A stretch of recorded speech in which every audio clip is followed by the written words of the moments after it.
ବିବାହ କରିଥିଲେ। ତାଙ୍କ ଦ୍ୱିତୀୟ ପତ୍ନୀଙ୍କ ନାମ କର୍କଟି ଥିଲା। ସେ ଜଣେ ଅସୁର କନ୍ୟା ଥିଲେ, ଯିଏ ସହ୍ୟଦ୍ରୀର ରାଜକୁମାରୀ ଥିଲେ ଏବଂ କୁମ୍ଭକର୍ଣ୍ଣ ତାଙ୍କ ପ୍ରେମରେ ପଡ଼ି ଯାଇଥିଲେ।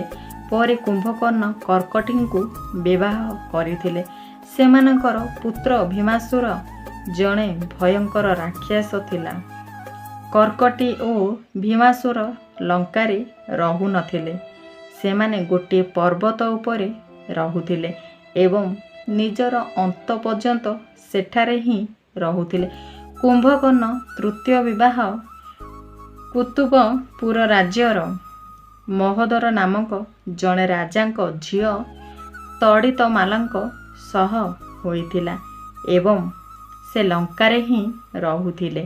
କୁମ୍ଭକର୍ଣ୍ଣଙ୍କ ପ୍ରଥମ ପତ୍ନୀ ବଜ୍ରବାଲାଙ୍କୁ ରାବଣ ଲଙ୍କାର ଅସ୍ତ୍ରଶସ୍ତ୍ର ତିଆରି କରିବା ପାଇଁ ନିଯୁକ୍ତି ଥିବା ସେନାବାହିନୀରେ ପ୍ରମୁଖ ଭାବରେ ନିଯୁକ୍ତ ଦେଇଥିଲେ, କାରଣ ଅସ୍ତ୍ରଶସ୍ତ୍ର ବିଷୟରେ ତାଙ୍କର ଗଭୀର ଜ୍ଞାନ ଥିଲା। ତେଣୁ ସେ ତାଙ୍କ ସୈନ୍ୟ ବାହିନୀ ସହିତ ଅସ୍ତ୍ରଶସ୍ତ୍ର ତିଆରି କରିବା ଆରମ୍ଭ କଲେ। କୁମ୍ଭକର୍ଣ୍ଣଙ୍କ ତୃତୀୟ ପତ୍ନୀ ତାଡ଼ିତମାଲା ତାଙ୍କ ପାଇଁ 6 ମାସ ପାଇଁ ଖାଦ୍ୟ ରାନ୍ଧୁଥିଲେ, ଯାହାଦ୍ୱାରା ଯେତେବେଳେ କୁମ୍ଭକର୍ଣ୍ଣ ଜାଗ୍ରତ ହେବେ ସେ ସେହି ଖାଦ୍ୟ ଖାଇପାରିବେ। ରାବଣ ଓ କୁମ୍ଭକର୍ଣ୍ଣ ସର୍ବଦା ଅସୁର ନଥିଲେ, ବରଂ ଋଷିଙ୍କ ଅଭିଶାପ ହେତୁ ସେମାନେ ଅସୁର ହୋଇଗଲେ।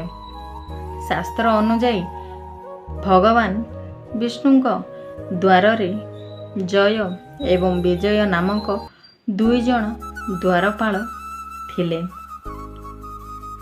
ଥରେ ସନକ, ସନ୍ଦନ, ସନାତନ ଏବଂ ସନକୁମାର ନାମକ 4 ଜଣ ଋଷି ଭଗବାନ ବିଷ୍ଣୁଙ୍କୁ ଦେଖା କରିବାକୁ ଆସିଥିଲେ।